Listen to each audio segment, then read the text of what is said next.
she's funny, she's smart, she craves chocolate every day, and she is the Greek goddess of comedy. Here is your host, Ellen Karis. Hello, everybody, and welcome to Karis's Comedy Corner. My name is Ellen Karis, and you are listening to the guest edition of Karis's Comedy Corner. I have a fabulous guest today. I'm very, very excited. But before we begin, we always have to thank our sponsors. Our first sponsor is Baywalk Marketing. Go to their website, baywalk.net, for all of your advertising and marketing needs. They can help you with any kind of flyer. They can help you analyze the demographics of your business, and they're experts in the Greek community. Go to their website, hollywoodgreeks.com, to find out where all the Greek entertainment is, and HellenicFestivals.org, where find out where there is a Greek festival near you. They are still happening in the Northeast. So check them out. We love them. I said that 3 times, right? Okay. And the next, you know that I don't rehearse any of this copy. And our other advertiser is Select Flex. What is it? It's an orthotic. What's an orthotic? You put it in your shoe. They also call it an insert. Why do you need it? Everybody needs one, because you need it for your back and your knees and your hips and your entire alignment. Everything starts with the foot. They are over the counter, but here's the genius. They have an adjustability in the arch where you can adjust the arch firm, extra firm, depending on what your needs are. If you pronate, if you have flat feet, you wear shoes that have no support.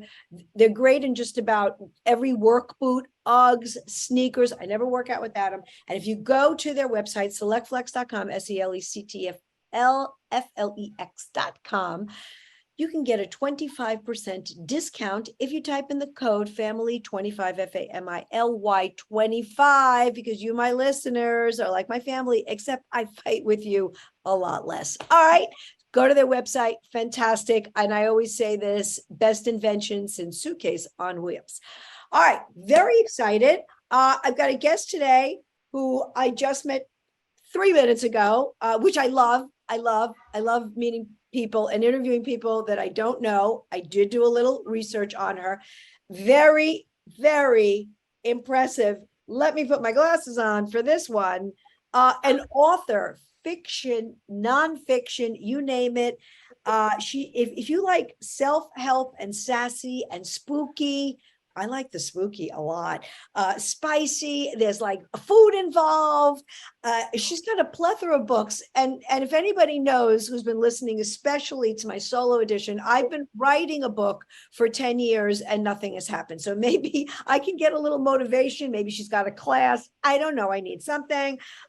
She was an English teacher. She's, of course, got a master's in creative writing and education. She's married to a professional poker player, which probably is a book in and of itself. But without further ado, of course, a fellow Greek woman, because I support women and I support Greek women. And when those two come together, I am very excited, because that means I'm making a new friend. Please welcome my guest, Patricia Volonakis Davis, but she goes by Patricia V. Davis. Thank you for joining me. I appreciate it. Thank you for having me. That was quite a fun introduction. We like to keep it light and airy here. So great to meet you. Thank you for doing this. You live in Northern California? Part-time, because as you mentioned, my husband is a poker player, so we also live part-time in Southern Nevada. He is a poker player and a rice farmer. So Northern California has the rice. I'm going to send you some. Because and then he, on the times during between harvest and planting, we're down in Nevada and he's playing poker. So that's how it works. Okay. I'm not going to talk about my boring life. That sounds exciting. So you're writing books and he's playing poker and rice. So hang on a second. I got so many questions now in my head. So what's exactly like rice farming? Is it like they're obviously very labor intensive? Like how many acres of a farm do you have? Is there a season? And what kind of rice? Well, it's actually sushi grade rice. Northern California is famous for it. I didn't know that until I met him, that apparently most of the rice in the country comes from Northern California. Oh, So that's a really interesting thing. They do, by the way, Rice Krispies comes from the rice in Northern California as well. Let's see, the rice farm has been in his family since the 1800s. wow. And that is like pretty much the standard around here. Everybody has been, anybody who's in farming with what they call the smaller farms, you know, the family farms, it's generations, at least 3 generations. So yes, there is a season, you know, I've been married to him for so long, and I still get this wrong. They usually plant they start around March. They start the planting, and it grows all summer. It has to be very hot, which Northern California is very hot, over 90 degrees for the rice to germinate. And then harvest is now. They're in the middle of harvest right now. So there's also walnut orchards up here. It's really cool. It's very, very, for a girl who likes food and likes to cook, and it's just kind of fun, you know, to see it. So, Well, that's I'm definitely into the food. I'm not super familiar with Northern California. I've obviously been to San Francisco, Oakland. Sure. I did go to Yes. Napa Valley once okay. long time ago, a long time ago. You know, it is beautiful. California as a state is gorgeous. I did once also drive down the coast from San Francisco to LA, and I keep saying I want to go back. I don't know. We don't travel anymore in our house because we have a no fun policy. I didn't get the memo. I didn't know that we stopped going on vacation, but apparently we did. So you can come by yourself. You know somebody here now. That is true. That is true. That is true. You know, it's a lot of my friends, believe it or not, and I'm originally from the East Coast, by the way, and a lot of my East Coast friends do come this way, and they come by themselves for the same reason.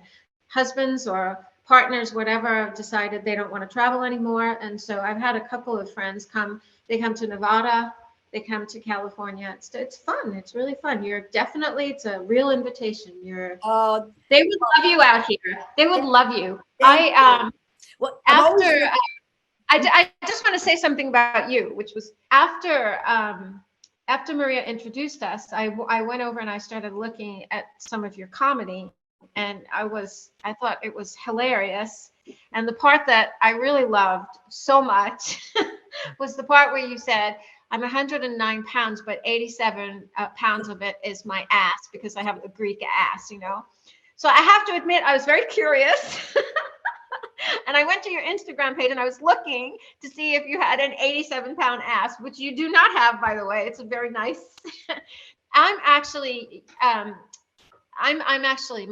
background, my root is Italian, Southern Italian. So there is Greek there, but Italians and writers in general, we have kind of aspirin asses, you know, because we're always sitting on them. So they look like aspirin. So I'm very envious of your 87-pound ass. Just wanted to let you know that. Well, thank you for looking at my ass. At least somebody is. You're welcome. Hey. No, it's you know, it's true. I mean, I'm very sure. And it's like, everything is, you know, because it's the Greek thing. And by the way, I didn't have a shot at having a small ass, because generationally we've had big asses, and I knew both my grandmothers, and I knew my great grandmother. So it's the same, and the short and the men short, like I didn't have a shot. So this was it, both sides, right? You know, you work what you got. You work what you got. That's all, you know. God, I'm trying. So I would love to take you up on your invitation. And the other thing, so when you're a comic, especially, it's always about, wherever you go, it's always about, can I do a gig there? Is there some place I could do comedy? That's how we think. Oh, let me tell you, honey, you come up here, I'll find you the gig. I will find you the gig. There's no doubt. If you, and you know, San Francisco is a great place for comedy, but there's a lot of stuff in Northern California as well. You know, everybody thinks it's rural. I mean, up where we are, it's rural. We are north of Sacramento, And so, you know, we're really far up there. We're about, you said the Bay Area. We used to live in the Bay Area when my son was still going to school. And that's about a 2-hour drive south from us. The Bay So Area. that's Oh, how okay. far up. Yeah, that's how far up we are. We're pretty far up here. And once you get up here, it's all kinds of farms and things, but the people are very game. They're very excited. I mean, because I'm sure you know we did the movie up here, and they love all this stuff. So yes, absolutely come up here. They would be very happy, pleased to have you. Know plenty of venues for you for sure. So All right. Well, we'll definitely have to talk about that. But let's talk about you and your journey. So you where were you born? Where were you raised? You said the East Coast. Yes, the East Coast, New York, actually. Oh, on Long where? Island. Yes, exactly. You're there, right? Aren't you there in New York? I live in Manhattan. I've lived here like my whole life. I live in Right. Manhattan. Where did you grow up? Well, I grew up on Long Island. And then the reason the name Volanakis comes in is because I met and married a Greek. He was a Greek national.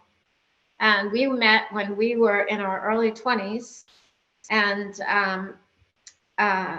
you know, just decided we were terribly unsuited because he was, well, I don't, you know, I mean, he's just very old fashioned. So he wasn't really prepared for a wife like me. But we moved to Greece and I lived there for 7 years. I loved it. Absolutely loved it. I love all my Greek friends. I speak Greek, kind of, you know, not that great, but it's not bad. And I miss it every day. I just loved it there. We lived in Glyfada, which is a fishing community in southern Athens. I had a bookshop there. And it was wonderful. It was a very good experience. And when I moved there with my little son. He was really small. And it was kind of like tried to save the marriage thing because he really wanted to go back. My ex really wanted to go back. And so we did that, and kind of within 6 months, I realized, you know, we were just on two different, you know, trajectories. But I stayed there for 7 years anyway, even though we had split up within about 6 months of us, and we'd been married for quite some time. It was over 10 years at that point. But I stayed there. I stayed for 7 years, and I only moved when my son got a bit older, and you know, you're talking Greek army, you're talking a lot of different things. So I moved him back here, and he lives there though. He moved back there. Wow. Right after. Yeah, I mean, I gotta say, I totally get it. You know, he's got 2 homes now, and he's there, and you know, he still sees his dad is still there, and so he comes back and forth. You know, it's the immigrant story. So I thought Volanakis was your maiden name, and that's why. No, but I published my first book under Volanakis. I was Volanakis for a long time. Mm-hmm. We were married for a long time, so I was, and most people, and I taught under the name Volanakis. And I was an English teacher, as you said, and all that. So, and it's my son's name. Let's go back to Long Island and being an Italian girl on Long Island. What part of Long Island? Because I know Long Island very well. You do? Okay. So let's see. North Babylon, Deer Park. Does that ring a? Yeah, right in that area. Yeah. I moved to, and then, you know, I wasn't born there though. I was born again, northern Long Island, down by Center Reach over there where you know, the tips are. Mm-hmm. So again, farms, there were, I think, duck farms and stuff where we lived. And then we moved in closer to more of a suburban thing. And I lived there until I was about 20, I think. You know, so it was quite some time. Love that place too. Then of course, when I met my Greek husband, we moved to Astoria. Mm-hmm. Right. And I have a lot of friends there and a lot of students. I taught at a Greek Orthodox private school there. St. Demetrius? St. Demetrius? I did, yeah. Of course. I know St. Demetrius. And I love those kids. I still call them kids. You know, that was a long time ago. We're talking 80s. So they're all older now. I wasn't much older than they were because it was high school. So, and I just love them, and they're all on my Facebook page, and I feel like they're like little brothers and sisters. We just hit it off, you know. They're just great. They're just great kids. So, you know, so they all, some of them have grandchildren now, which is like, wow. so interesting that school, so that goes up from like it's kindergarten to high school. Yeah. So they've pretty much maintained, I believe it's the only Greek American high school in this area. Really? And, Okay, I and didn't know even like even some of the schools there, like there was St. Spiridon in Washington Heights, where I went to elementary school, that actually it still exists, but it's a charter school now because there really were no Greek Americans, you know, going. I think it goes to like 5th grade or 6th grade. And then there's the other school, the Cathedral in Manhattan, because these were all like rival schools.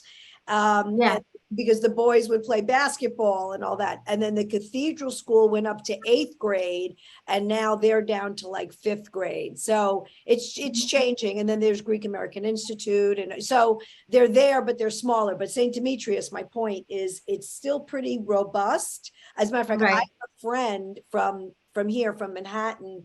I don't know, she's had her boys, she has 3 boys, and they've been to quite a few schools. But anyway, she moved, they're now going to St. Demetrius. So she takes them to Manhattan. I think the father is a doctor, you know, an orthopedist, Greek, and he's an Astoria. So I think that's like how they work that out. But anyway, that's so funny. And here's something really wild. So my dad was a teacher, and he taught, you know, many, many, many years, obviously, before you did. He taught in St. Demetrius for a little while. No kidding. Oh, wow. Yeah. So see, so cool. This is the thing that if you know Greeks, or you are Greek, you know, or you're married to them, or, you know, you have some connection, like at 6 degrees of separation, right? So so you'll understand this. So there's a game called 6 Degrees of Kevin Bacon. So the Greek version is 6 degrees to my kumbaro, right? Because every conversation you have with somebody, like you'll have and it's like, you know, Dino, and like Dino's married to Krissa, and his son is Tony and Petro, and it's like, Petro, wait a minute, Petro from Dick Bars, Petro's my kumbaro. You know, it's always like, I love that. That's so fun. Or it's a lot of sentences start with my kumbaro. You know what my kumbaro told me? Like that is always so. And for people that don't know what a kumbaro is, it's not a mafia term. It is a person that, so in Greek weddings we have, and anybody's been to a Greek wedding knows this, that you do the crowns, and the person that's for you is the kumbaro or kumbara if it's a woman, and then the tradition is that those are the people that will become the godparents of your children.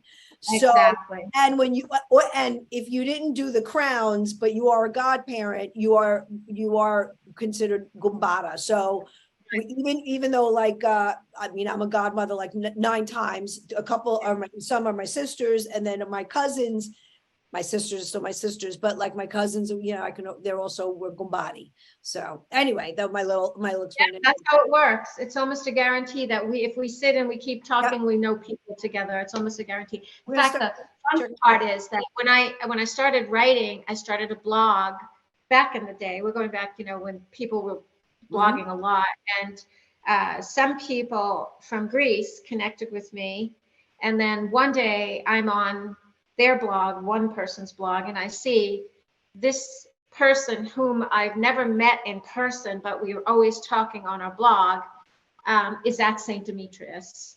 He's taking photos, he's at St. Demetrius, and I'm like, what are you doing in Astoria? And he's like, oh, my gumbara. Just like you said. And it was just so funny that we had that connection, because I even knew who it was that he was visiting, you know. So it's a very small community. It's very tight knit, and there's that desire to maintain the Greek roots. which is a little bit different than some other ethnic groups I noticed, and I think a lot of it has to do with our parents feeling that way, but also, just Greece, just how Greece is when you go there, and it's kind of your home away from home, even if you weren't born there, so. Well, So I get we're very prideful people, and the language is incredibly important to us. And I think one of the things that makes us unique is we are Greek and we are Orthodox. Eastern Orthodox, you are Greek Orthodox, where when you go into a Catholic church, you could be Italian, you can be Spanish, you can be all different. Irish, Spanish, right, exactly. So when you go into a Greek Orthodox church, obviously there's Ukrainian and there's Antiochian and whatever, but for the Greek Orthodox churches that we've managed to maintain in this country, which is a miracle at this point, so it's the language and it's the religion and it's the culture, and you just the history and the culture. It's so interesting, Ellen. You know what happened when I was married? When I was married to my Greek husband, we always went to Greek Orthodox Easter and stuff, but there weren't a lot of Greeks on the block where we lived. There were Greeks in the area, but not on our block. And one woman, she was our neighbor. She was Italian. She came over, and it was around Easter time, and she said to me, "So, do you celebrate the Greek Easter or the real Easter?" And I just thought, the Greek Easter is real Easter to some people, and she didn't say, like a lot of them don't know, it's a Roman Catholic Easter or it's a Roman Easter, and the other one is the Orthodox Easter, and that the Orthodox Easter is also celebrated, by the way, in Russia by Russian Orthodox. It's around, there's a lot of that's all lost, I remember that when I was growing up, I knew one Greek girl.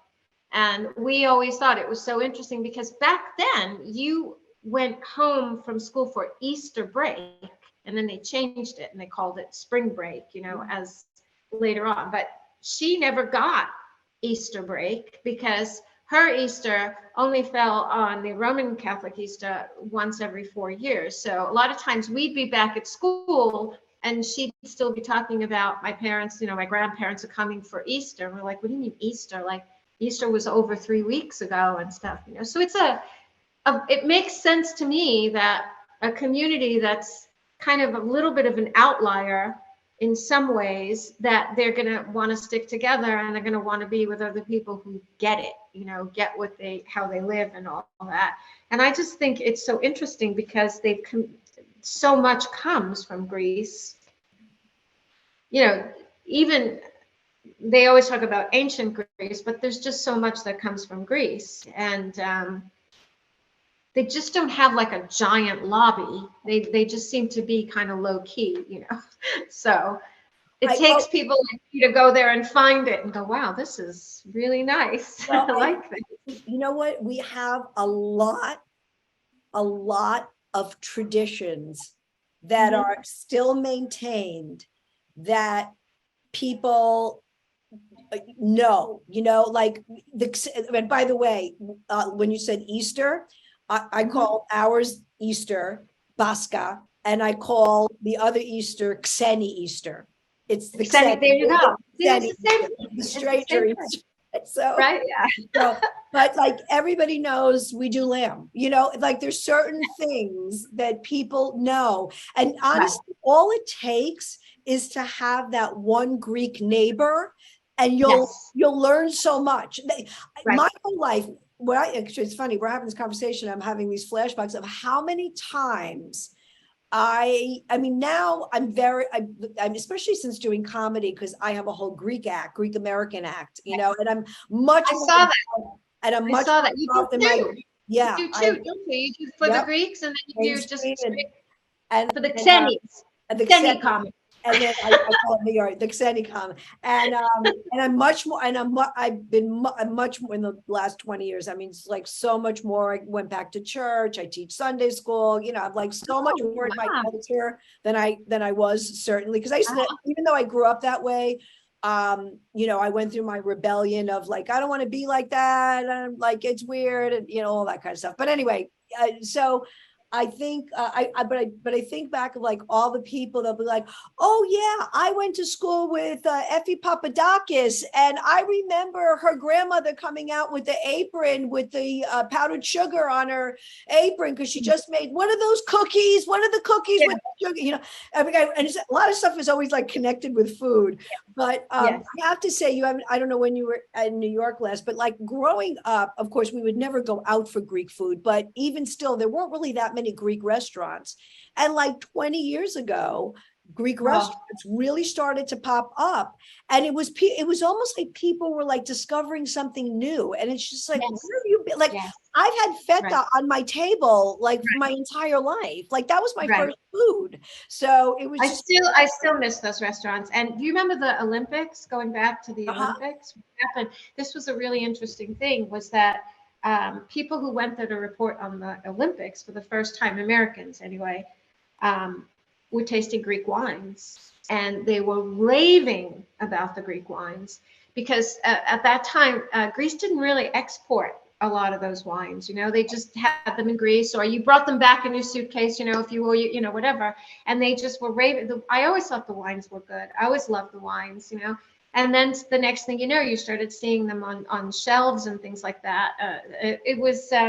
It's really interesting. It's interesting how these things sort of, the diaspora, as they call it, of all these different cultures, not just Greece, And then for someone who was not, the thing that, you said you went through a rebellion. I think we all do, because I think sometimes these traditions can get a little overwhelming, when they become like the be all and the end all and stuff like that. So it's sometimes you feel like, okay, I love this, but what else is out there?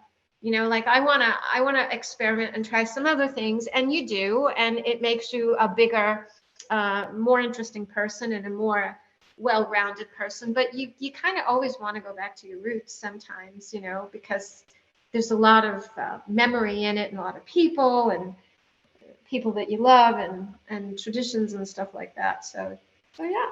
So let's get to your writing, this talent that you have. And I think in order to be a good writer, or when you are a good writer, that is genetic. That is like being a good musician. Like you have to have some of that in you and you're, want to express yourself on paper. So like, when did all that start? Were you journaling? Were you writing diaries? Were you writing plays? Were you like, how did that all evolve for you? Well, I wanted to be a writer from the time I was 12, but I had a very old-fashioned family. So my parents, this is, when I tell my Greek friends this, they're really kind of taken aback, because Greeks are also super big into education, as you know. Okay, they didn't want me to go to college. They were like shocked by that. They really wanted me to get married. I still remember it. Why don't you get a job and get a nice car? Like that was their going to school and becoming educated and getting a writing degree. I really had to fight for that. They just didn't want me to do it. So I really didn't do a lot of that until I got much older. And I sort of, I actually started writing long after I was well over 40 before I actually started writing seriously, writing to be paid, writing, journals and essays, writing for newspapers and stuff like that. And then my first book I wrote after I came back from Greece, and actually that's how I met Maria, because it was about my experiences living in Greece with my American perception, but also at the same time being married to a Greek national. And I have to state right here and now, Greek men today are very different than that generation. They're very, they're so open-minded. They're feminists in a lot of ways. I'm talking like Gen X, Gen Y, anybody that is born even in certain areas of Greece, they're just very open, you know, and they have a different idea of women and stuff. But, you know, the person that I was married to is very handsome. And of course, you fall for that first when you're in your 20s and stuff, but just incredibly old fashioned. So it was just, I went from my parents being old fashioned to my husband being old fashioned. And it was a different experience for me. So the book that I wrote was just about coming out of my shell, about finally realizing that, you know, you're not going to please, you really do have to please yourself first and do the things that you want to do. And that's interesting because Maria and I kind of bonded over that, this belief that, and I think it's across the board, you don't have to be Greek or Italian. I think women in general, we're sort of, and still, this is still true, we believe that we have to please other people. We have this part of us where we feel like my job is to be pleasing. And so it's very hard for us to break away from that. So that's kind of what the book is sort of about, even though I go into it's, you probably appreciate it because I decided I was going to write it and really see the humor in it, you know, the humor in it. Like my father, he was very unhappy that I was marrying a Greek, really wanted me to marry an Italian or whatever. And so like, he just made himself as disagreeable as he possibly could. And my Greek husband, to his credit, just would never be disrespectful. He just couldn't do it. He wasn't raised that way. And so like, I remember we were at this big dinner and my father, who was born in Italy, said to him, if there was a war between Greece and the United States, whose side would you fight on? Oh my God. And we're like, holy shit, this is that everybody at the table gets like really quiet, right? And so my cousin tries to step in and make a joke, right? And he goes, come on, Uncle Joe, doesn't his grandmother live there? Like, you know, you think he's gonna like, and so he finally had to answer. He said, I don't think I could raise a gun against I don't think I could raise a gun against Greece. And so my father said, then you don't belong in this country. This is what he said. And my grandmother goes, who wants salad? Like she was like, just trying to like, let's just divert this whole thing. And so like something that was just like, it was just this excruciating moment. I was like, no, this is funny. It's like, you know, what was her name? Nora Ephron. She used to say, you know, this could be a funny story someday. And so like, I took a lot of those stories that maybe somebody else would have written like, oh my God, you know, and I just kind of made them funny because there was some humor to it, you know. And so that's pretty much what that book is about. It was just more and what is the title? The title of that book? The title of the book is called Harlot Sauce. So let me tell you why.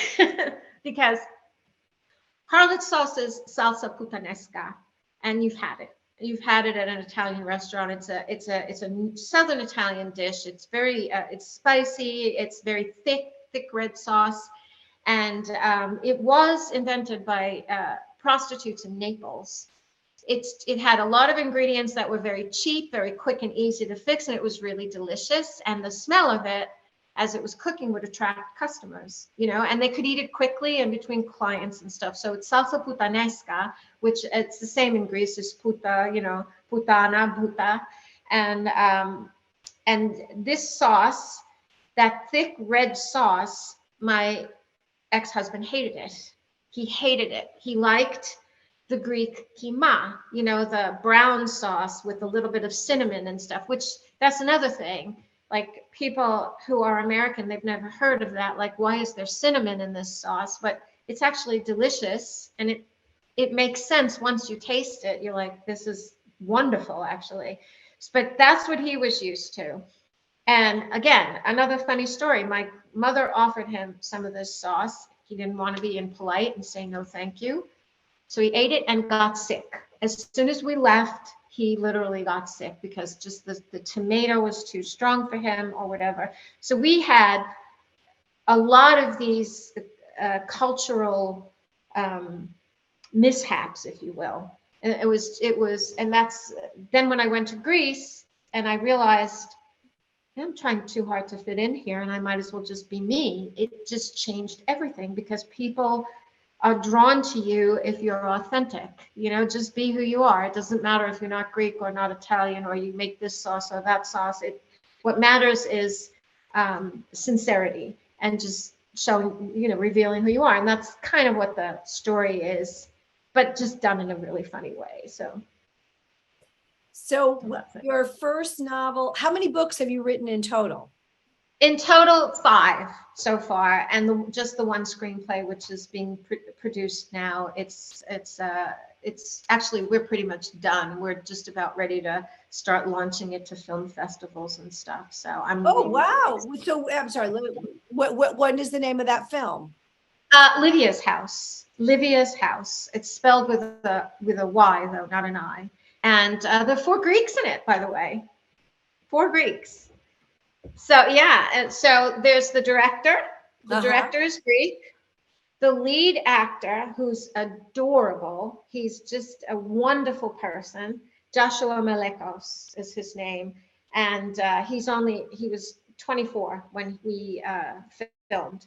And he doesn't speak Greek. He's very Greek American. I think his father's like 3rd or 4th generation, but the whole family, he should tell you this story sometime, because the whole family got tattoos the tattoo is in Greek, it's machitis, which is warrior, because the story is about their sister who was supposed to die and she didn't. It's just an amazing story. And so because she survived, everybody got the tattoo, everybody, including the grandmothers, So there's Joshua, there's Nico, who's the director, and then we have one of our musicians is Constantino Kaimarios, I believe is how you pronounce his last name, and then there's 2 other Greeks, but they are incognito because they appear only in a photograph, but the photograph is super important. It's like a MacGuffin, not a MacGuffin. It's like the plot voucher. That photograph says everything. There's a lot in that. And when I was looking for photographs, we were trying to, we went online, we went to stock photos, we couldn't find one that we wanted a wedding photo. And a former student of mine from St. Demetrius said, "How about this one?" And it's his. So I'm really excited because my student and his wife actually appear in the movie and they don't know. They have no idea how big the role is that this photo plays. They'll, they even got a billing in the credits because. Oh my God, I'm getting chilled. So are we going to be able to see it on streaming or something? Or I hope so. You're to God's ears, as they say. We're submitting it to film festivals, but it's already got a distributor, so it's going to be on streaming services, and then we're trying very hard. We want to do because the big thing about this film is more the story behind the story, which is that everyone in this community up here, which is why I tell you, if you come up here, you'll have an audience. They've never done a film up here about the area. Okay, so like they've had people come and do a scene, but it's usually supposed to take place someplace else. Okay, and this one, the story actually takes place here in this area, and everybody got super excited. And Ellen, we ended up on such a tiny budget. We ended up with so many free things. Everybody just gave us stuff. And they were just thrilled. We got 60 extras, all from the area, because just the idea of us filming here, And so if you see it, you'll never believe that the budget is what it was, because of all the help that we got, So we even have a plane. There's a plane in it, a single engine, the planes that go over the rice fields that, they drop the rice seeds and all that, they drop the fertilizer. So I'd seen them when I first moved out here. They're beautiful. They look like something from North by Northwest. So you see these planes, they fly like this, they do all these aerial things, they're going over the rice fields, but they're also in the orchards, and the orchards are blooming so beautifully. And I wrote it into the story, and Nico said, no, we have to get a plane. And I was like, no, it's just supposed to go over the post. We could just film it. And he goes, no, we have to get a plane. And so just ask. He goes, just ask. And the next thing you know, somebody said, yeah, you can use my plane. I'll even fly it for you. And we have like aerial shots from inside this plane, you know, just amazing stuff like that happened, you know. So it was. So really what made you go from writing books, and how many books have you published in total? So five Five. altogether, two nonfiction, and then there's a novel series, which is set aboard the historic ship, the Queen Mary. A lot of people in New York are not familiar with it, but it is it's docked in Long Beach, California, and it was a luxurious ocean liner during the 30s, and then during World War II, they just stripped it and it became a troop ship for the Allies. It's amazing. The history of that thing is just amazing.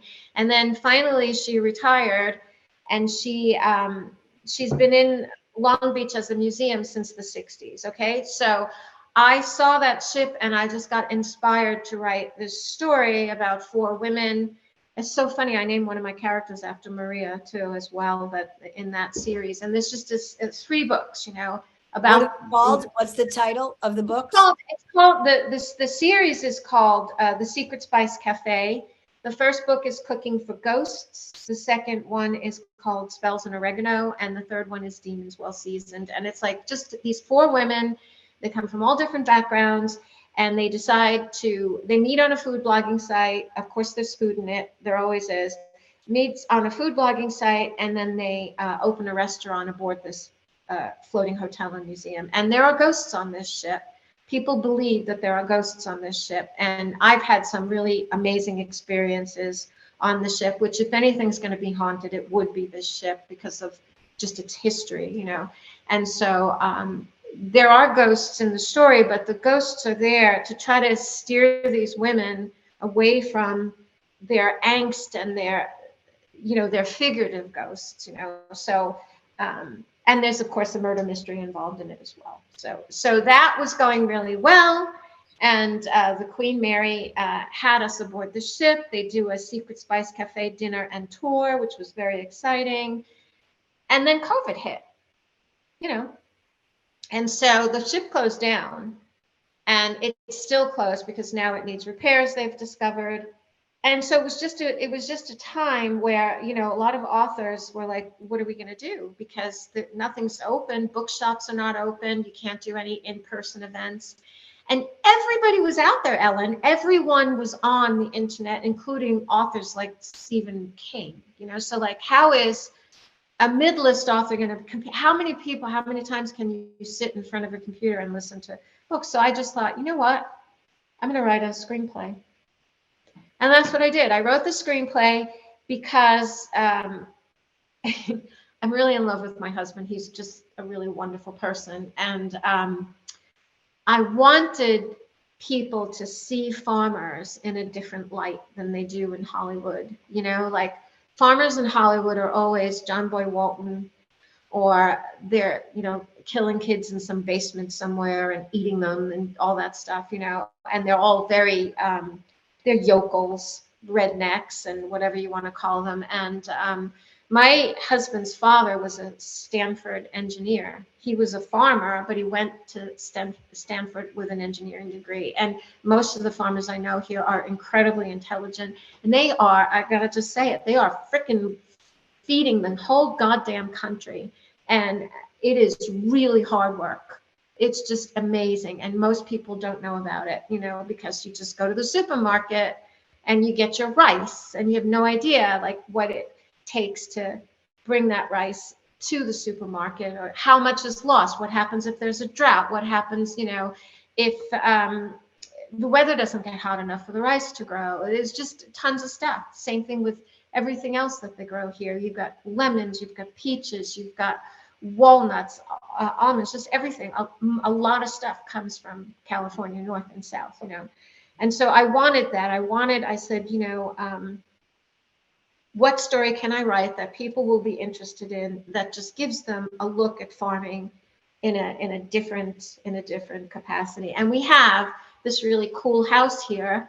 And so I thought, well, I'm going to do a thriller, and a thriller has a house. And that's how it started. And I sat down, and I have some friends who are screenwriters, very successful screenwriters. And I just said to one of them in particular, which thanks to him, I decided to do this. I just said, you know what? I'm going to show this to you. Just be honest. And he actually said, I could probably sell this to you. And so like that started it. That just started it. And I just thought, this is the perfect time to produce it, because literally no one was working, no actors, nothing was being filmed. Tell me about as it. And so I thought, if I do this, I can contain this. I can do it. I can comply with the COVID things. I'm going to get the actors because they're not working. The lighting people nobody was working. So I thought, this is the best time to do it. I did what the prostitutes in Naples did. I made something delicious out of limited choices with like the harlot sauce. It's like you either going to sit there and just get really depressed because nothing's going the way you want it to go, or you're going to just count yourself lucky that you didn't die like some people did during COVID, and you're just going to go ahead and figure out, what you're going to do. And so we did it, and we're still working. We're just at the end. We're like 99% there. We're coloring it now. It's being color graded. And then once it's color graded, we start submitting it to festivals, and then and that's it. That's what's going on. I admire people that really made lemons out of lemonade, that really did projects, that started something and completed them. I haven't even dusted my bedroom. So I give you a lot of credit. I totally know about actors. You're doing a lot of things. Actors not working. I think the only person that worked during COVID was Flo from Progressive. So I get it. I'll tell you, my thing is, like I said in the beginning, in the intro, when I was introing you, how I've started 10 different books. Great titles, by the way. I do good titles. Yeah. It's just the contents. Not screenplays as much as at a TV show idea, which I wrote out like a thing for like 5 seasons and stuff. It would probably be actually a good film. It would probably be a good film, like a film, like a little, like a 10 series thing on Netflix. Now it's also changed, so you can do things like that. Years ago, it was the network, and they wanted to see 100 episodes, so you can go in syndication. Right. I mean, it's like a lot. So miniseries are really big now. They're big. But I don't have representation, and everything I do is myself. So it's like, and it gets discouraged. Well, I mean, it depends. Like, gosh, I don't know what to say. You have one book out that sounds very, very interesting. It's about the Godparents, and that's a children's book. Yeah, that's a children's book. Right. So I did do that one. That, that's a little different. That's, of course, it's a very specific, it's for the Orthodox community. It's a children's book. It's a picture book. And that took actually 5 years from the time I thought about it. And I wrote the text, and then I'd never done a children's book before. I had no idea. I had to get an illustrator. I had to work with her. We weren't, we didn't live near each other. So everything was email and all that other kind of stuff. And and I combed through like photos. I was very specific with what I wanted. Like, I didn't want like a stick figure kind of thing. I wanted like the real people looking thing and whatever. Oh, nice. I had there's a lot of detail in that book. Like, I have all my godchildren's names throughout in different places. Nice. I have a whole thing. But it took a while. But anyway, long story short, I'm proud of it. It's it's on Amazon. I sell them really after shows. It's not a money maker. Like, I still haven't broken even.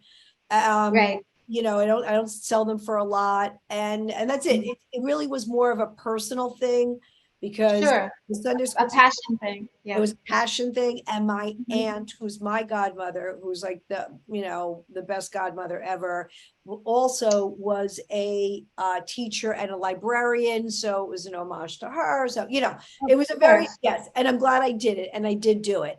Uh-huh. But I'm talking about like commercial books, and like I've got a whole book of like like my own little short things and ranting and just like stories, That would be fun. I would love to read a book like and I'm that. still That doing would be that. so fun. I guess I can say this. So I'm friends with Kelly Ripa, who actually just Uh-huh. released a book, and it's called Long-Winded Short Stories. And it's funny, Uh-huh. That's she fun. sort of did, I mean, her life is completely different than mine, but she did what, like, the format that I wanted to do, or I'd like to do, or start and stop, and just that like short story type of thing. Yes. Because I don't Vignettes, know if little I have like a vignettes. novel in me, because that's Right. a whole different, Whole different thing. Yes. the main character, the protagonist, the whole, like, I don't think I have Right. that. Because I'm a comedian, so it's about Right. quick talking, thinking, Right. Exactly. bum, bum, bum, I get to the punchline really quickly. So it's, I think that would be a writing is perfect thing to different. sell after your shows for sure. I know. Okay. Right. So here's the thing. So here's where it becomes like self-help for Ellen Karis and anybody else that wants to write something. And I've had authors on, and I ask them this question, and then I go and I do nothing and I eat chocolate. Okay. Excuse me. That's doing something. Excuse me. Binge eat chocolate. Okay. So what is your process? So you get an idea, like, is it you get up in the morning, you do 4 hours, like, how does it work? How do you find the time? Because it is the type of thing, and you're a published author, and you have an agent, and it's a little bit different, but like for someone like me, no one's saying to me, here, I'm going to give you, this money, and you got to finish this book by then. Like, there's no monetary motivation, like, concrete. Right. So what you're talking about is that's called writing a book on spec. Okay. Yes. Most people, even authors who are published, write books on spec, unless you get a book deal. So like I have a friend, for example, she wrote one book, and for some reason it just caught the eye of Amazon. They really liked it, and they said to her, we'll buy this book if you write 2 more. And so she sold 2 other books that she hadn't even written yet. So she was paid for that. That is very unusual. That doesn't usually happen. And it doesn't happen to authors unless, like, I mean, I know some authors that they no longer work on spec at all because they're so prolific and they're so popular that, yes, they will get paid in advance before they write a book. Okay. But that's not very usual. So that's not even something to think about. If you have an idea, you just write it. And I know that sounds, you really just, you do your own process, and you don't worry about like how somebody else does it. I remember that when I first started writing, I know an author and she does this, and it drives me crazy. I'm so jealous that she can actually do this, because what she does is she works her regular job, certain amount of hours, and then she sets a timer, and the timer goes off. She goes to writing. She'll write. The timer goes off 15 minutes before she has to stop.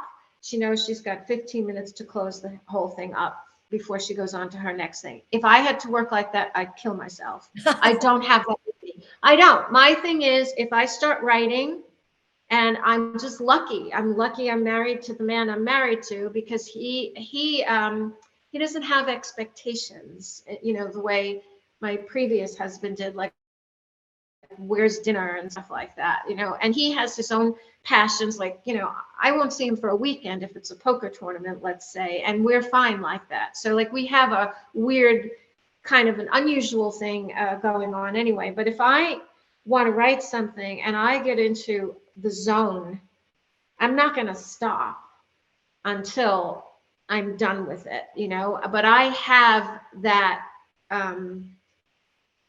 I have that option where some people don't. Some people are working full-time jobs. Some people have kids, and they have to take care of them, or some people are taking care of so the point is what I would say is, if you want to do it, you have to work it into your schedule that you already have, because you'll waste a lot of time feeling guilty that you're not doing it the way somebody else is doing it.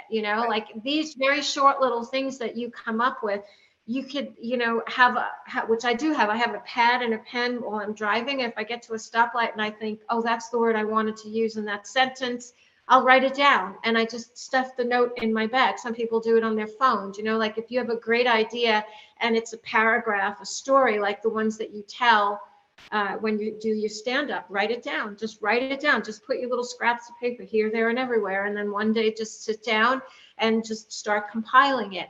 Do it the way it works for you, the way it works with your schedule. Because you also said you work out and you do other things, So like you have to just fit it into you and just be you about it. And say, when somebody comes and says to you, what's your process? Your process is going to be very different than mine, probably, or the next person's, or, whomever. We all have different writing schedules, and we all have different amounts of time and stuff. And the trick is to not try to be somebody else or follow somebody else's way of doing it, because it has to fit into your lifestyle. So that's my, first. No, that's great. That's great advice. And I just overthink it too much, and I just waste too much time on some other things. My husband also has no expectation about dinner. He does have expectations about a paycheck. Yeah. So yeah, that is very real. No, Yeah. but that's very real. And that's very real for most of us, and it really is. I mean, every single author, and there's one, she's really famous. Her name now doesn't come to me. Oh my gosh, she just passed away. The one like A is for this, B is for that she does the mysteries. What the heck is her name? I can't remember. But she had so many children, and she would get up an hour before everyone else and write for an hour.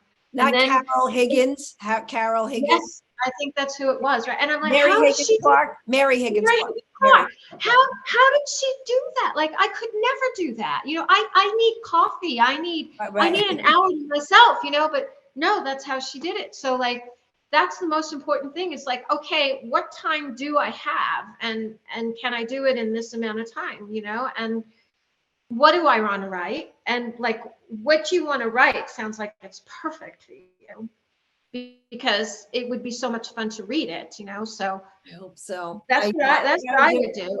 I would do it, and I would just get it down, just do the first draft, as they say, and then you're just going to go back over it and hone it. And then you have a following of people who follow you, people like Maria, me, and just hand it out to those people and say, this is the draft. What do you think? And just, those are called work in progress readers. And you just get, your people that you can trust, people who, and they'll look at it and they'll give you a lot of encouragement, and they'll also tell you what they see that might be wrong. Like, it was so interesting, because in the third book of the trilogy that I was writing, the first chapter is from the Queen Mary's perspective. The actual queen that was the grandmother of Queen Elizabeth, who just died. So we're going back to the early 1900s. So it's before World War II. Okay. And so she was talking about World War I. And I actually had editors look at it, people look at it, and nobody except a work in progress reader said, how would she know it was World War I? If World War II had, like, it was called the Great War. Back at that time, it was called the Great War, so like so they'll help you with things like that. They'll and that gives you, then you feel like you've got a tribe, you've got a group of people who are encouraging you, and they can't wait to read it, and they're looking forward to it, and they're cheering you on and stuff. And that's, thank you. I appreciate that. I appreciate you. I could talk to you all night. We'll definitely got to stay in touch. You've been absolutely. So interesting, so fascinating. If you do come to New York, please let me know. I would love of course. in person, but we will definitely talk again. But give everybody your social media, your web. I know you have a website, all that, so people can follow you. Sure. Well, what I would really, really love, be very helpful to us if we all go to our Instagram and TikTok for Lydia's House. If you look it up, it's LYVIAS, Lydia's House. That's where we really need some help and support. And then the rest of it, you'll find it. It's out there. And just, cheer us on there, because now it's the most important time where we're going out to film festivals, we're going to distributors and stuff like that. So that's about it. That's really all I have, as far as that goes. Patricia V. Davis, because the other Patricia Davis is in jail or something in New Mexico. Or yes, Maria told you this story. Oh my gosh! No. It's on your website. It's on your, which is hilarious. Oh, okay. Okay. V. Davis, the books, the movie. Please like the Instagram page as well. And again, can't thank you enough. Thanks, Maria, for introducing us. And my name is Ellen Karis. You can follow me on Instagram and Twitter at Greek Chick Comic, Ellen Karis, Greek Goddess Comedy. My website, ellenkaris.com, where you'll find this podcast and all the other ones that we've done once a week for the last 7 years. See, we get guests, we mix it up, we got all the authors and comic, we've had a priest. I mean, we've had it all. So thank you, everybody. Hang on, and then we'll talk afterwards. And until next time, bye.